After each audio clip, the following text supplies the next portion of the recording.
Hey y'all.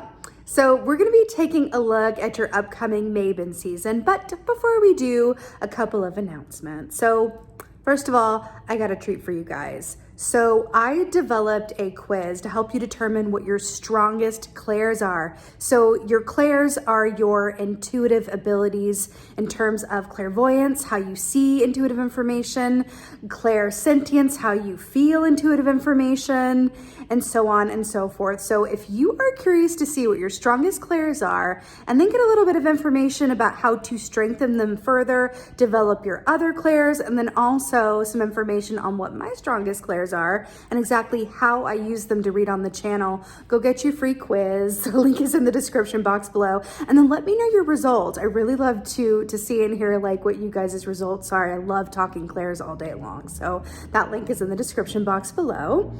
Secondly, I reopened availability for personal readings. I sold out of the first round that I opened up a couple weeks ago, so I put some more availability up, and once those go, I'm gonna have to shut it down, and then hopefully I'll be able to do it again sometime in the future, but I never quite know when. So I love connecting with you guys personally. So if you guys want to sign up for a personal reading, that also, you guessed it, is a link in the description box below. I look forward to connecting with you. So those are the announcements. Now on to the meat. So we're going into Mabon season, right? So Mabon is a beautiful time as the wheel turns, where we're going into the autumnal equinox here in the northern hemisphere. Flip it for the southern, of course. But in the northern hemisphere, this is when we have equal times of day and night, right? So think about the justice key on the tarot, right? We are moving from Virgo season into Libra season. Libras are the justice key. It's about the scales. It's about balance, right? Which brings it back to the idea of the autumnal equinox and how we begin our descent into the dark time of year. So there's going to be a lot of themes of this time of year in these readings is what does balance look like for us? What is our relationship to the dark time of year? What is our relationship to the unknown and all of the aspects of the things that we can and can't see within the moonlight and the sunlight and all of those aspects of what duality and balance and dark and light brings up for us in our day-to-day and also our spiritual experiences as well. Because as we move forward in the wheel of the year, after that we have my favorite time, Samhain, aka Halloween, and then we're moving forward further and further into the dark times. Samhain is also the beginning of the new year in the pagan world, my world. So it's a really beautiful time where this is, beginning with Mabon. It's a lot to be excited for. It's a lot to look forward to. And also I find it's a really beautiful opportunity for us to take a really healthy inventory of how we're doing. Right? We're going into the last quarter of the year. How are we doing? How have we achieved balance? How are we feeling? Right? How can we adjust our equilibrium or just observe our equilibrium? Right? And move forward with an energy that feels balanced and grounded and inspired through the rest of the year, right? It's kind of like a, like a last call for the last quarter of the year before we're going into January and we're in a new numerical year. So it's a beautiful opportunity to really take stock and really ask those questions and really consider our relationship to what is seen and unseen. So with that being said, let's go ahead and take a look at your upcoming Mabon season. Hey Virgos, how y'all doing? Welcome. We're gonna be taking a look at your Mabon season here. So the visuals coming through your meditation. So I saw the image of an elephant and a unicorn. Just go with me here. And they came forward and the elephant kind of put its trunk down and then the unicorn tilted its head to put the, its horn down where the trunk met. They kind of like put them both to the earth together, kind of combining them. And then I saw you as the Virgo collective kind of falling through the earth.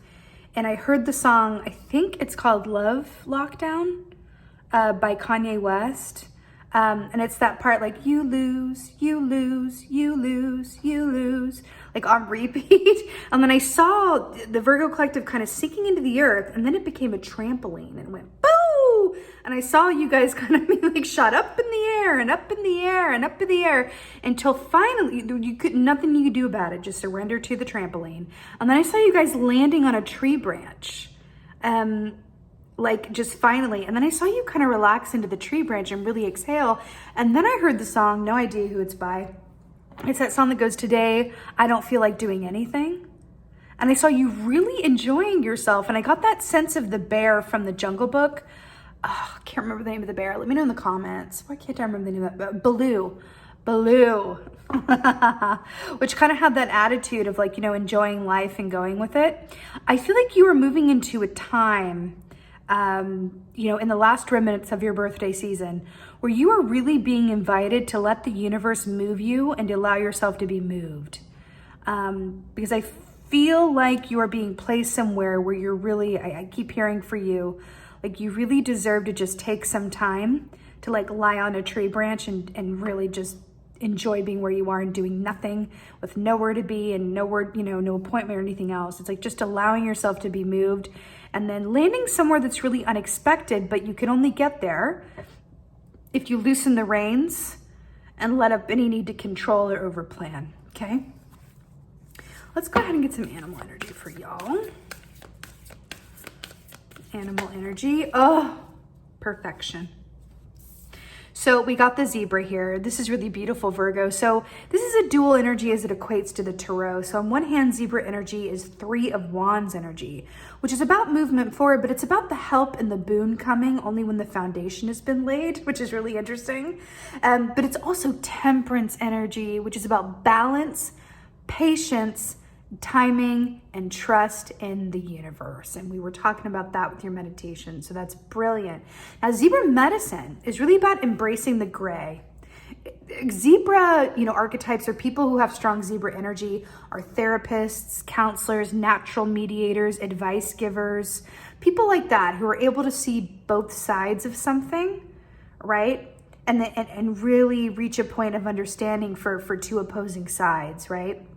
They kind of take duality and achieve unity from it. So it's really special energy here.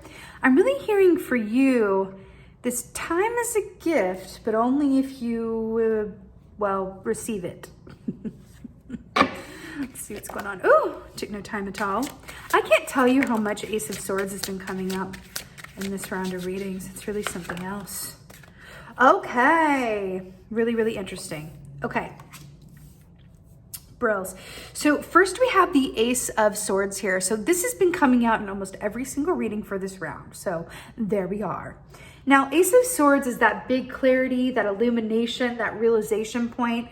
This can be journaling, writing, contracts coming in, but this is really an absolute truth that is undeniable and up in your face and clear as day. But we only have access to the Ace of Swords when we are what?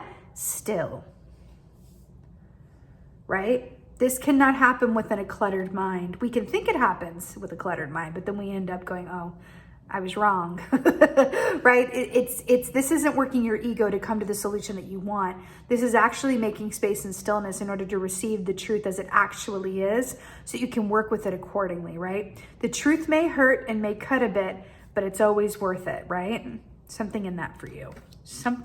There's something about your current circumstances, because there's also an aspect of the Ace of Swords that cuts away, right? Cuts away the cobwebs, cuts away the ways in which we deceive ourselves, right? There's something about your circumstances. Now, this could be something, your mind, the way you perceive things and need to control, but there's something in your circumstances. It could even be your job, how you're living, where you're living, with whom you're living. Something about your circumstances that from a feeling perspective, like in the back shadows, is not working for you on some level. And there's a truth coming to light around that. And I feel like it may be a bit difficult, or you may be a bit reluctant to really lean into that, but it's important. And it doesn't mean that something has to come to an end because you realized it. It just means that you're more fully aware of how you're feeling. And your feelings are there to inform you, not send you screaming down the other opposite road, right? In the other direction. We got the Fool in reverse. So what's really interesting about this is that you see this grasshopper here. The grasshopper, animal medicine wise, equates to the Fool. and the Tarot, which is about a brand new path forward. It's an excitement for life. It's a love and trust of the universe, right? The fact that it came up in the reverse, see, look at this.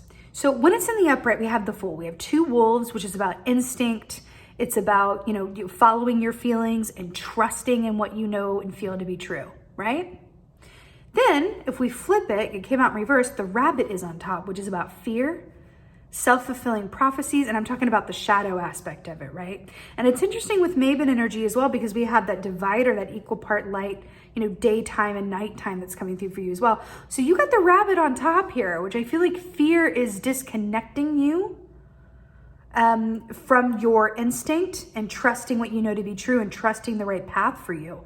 Because I feel like there's an aspect coming through where it's like, unless I know something's going to work out or go a certain way, I might not exactly give my full attention to feelings as they arise. I'm more interested, for some of you, I'm more interested in a sure thing or a safe thing than in feelings that take me into unknown or scary waters. Something to look at. Then we got the 7 of Wands here. So this is about knowing that you will surmount any obstacles in your way, that every obstacle is surmountable just by your own pure force of will and resilience and persistent effort. Now, what's really interesting with the 7 of Wands as well is that we have these crocodiles here. Now, crocodiles are masters of timing. Right? They know when to move. They know when to be still. They know they're only detected if they really want to be. Sometimes, well, most of the time, right? You don't see them until they're right up on you, which makes them master hunters, right? It's interesting energy, but 7 of Wands with the crocodile. Crocodiles are also about mental health and mental wellness. I really feel like you're being asked to reach balance and equilibrium and being willing to look at something through a less kind of linear lens, or a less, this or that, right or wrong, bad or good. Well, if I sit with this and this comes up, it means this has to end, or that it means this. I'm cautioning against extreme thinking or extremities of any kind. And that's the temperance glow that's going over this whole reading, right? There's an extreme way of thinking or an extreme call to, there's something in it. It's going, no, it doesn't have to be that extreme. It doesn't have to be black or white. It really can be gray. There's a lot of freedom within that gray, because it frees you, right? From the self-limiting beliefs that are thrust upon us by society, our parents, ourselves, our surroundings, our friend groups, whatever it is. Because when you embrace the gray and you truly embody this energy of temperance and stillness, because I saw y'all up in that tree, and really become aware of how fear or your subconscious belief system or self-sabotage or self-fulfilling prophecies may be affecting you, then you have a greater awareness, and then you have what? More choices. Right? Greater awareness leads to more choices. Try to think of it like that. Try to think of it like that. And I feel like that will take some of the, mysticism out of it and into a more practical lens. Let's get some advice. Ooh, really? I just got shivies. Do you literally see this tree here and how they're hanging? Do you see that? Oh, there's such a glare. How they're literally hanging these jack-o'-lanterns from this tree, and I saw you guys hanging up in the tree. Yes. What is that? The cat's pawing at a salamander. Okay. Ooh, salamander. Also masters of timing and conserving energy, knowing when to move, when to be still, like the crocodile. So the 4 of Wands. I'm actually really obsessed. I don't think I've ever pulled the 4 of Wands from this particular deck before, because this deck I've only used, got it semi-recently. But the 4 of Wands on this deck is Halloween, and I love that because we're looking at the time of Mabon, which it takes us right up until Samhain or Halloween, right? So this is what's next, and it's your advice, and I love it. So 4 of Wands is about celebration. It's about union. It's about really enjoying where you are. Not because of how things are or not going, not because of what you've accomplished or how much money you have or how you're whatever. It's really enjoying where you are because your perspective is on point, and there's always something to appreciate or be grateful for in any given, opportunity, moment, circumstance.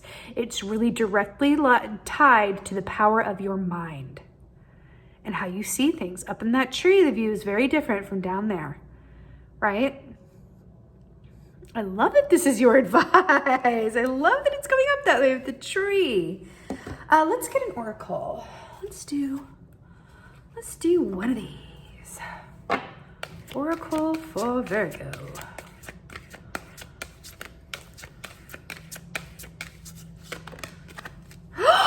Oh my goddess. Oh my, you are not ready for this. Look at this. The resting tree. Patience, stillness. 2 + 2 is 4. 2 trees, 2 fours. I'm gonna take a sip of coffee because I feel like that's deserving of a sip. The resting tree. Patience, stillness. This is literally just hitting home everything that we've said. Okay, so really take this literally. I do feel like the universe is coming in to say, like, please allow yourself to be balanced and aligned. You can either do this or you can keep bumbling down roads that aren't for you, okay? What happens if you relinquish control and have a different attitude of trust and patience, okay? Boom. Also, trees, grounding, their number one way to ground yourself. If you even align your spine to a tree and really take that energy in as an earth sign, right? This is actually asking you to do that quite literally and then receive the benefits of doing so, okay? Really beautiful. All right, Virgos, I'm wishing you a very, very happy Mabon season. Just one more reminder, if you do want that free quiz on how to determine your strongest clair and some exercise to utilize that clair and some info on what my strongest clairs are and how I use them in the readings here, do click on that link in the description box below. Also, I do have more personal readings available, so that link is also in the description box below. I so look forward to connecting with you guys personally. And with that being said, just thank you. I so hope that this helps and resonates. If so, please let me know in the comments below. I love reading your comments. Please like, share, and subscribe. I would so appreciate that. And lastly, just thank you. Thank you, thank you, thank you so much for being here. And most of all, and as always, thank you for being you. And be well. Until next time.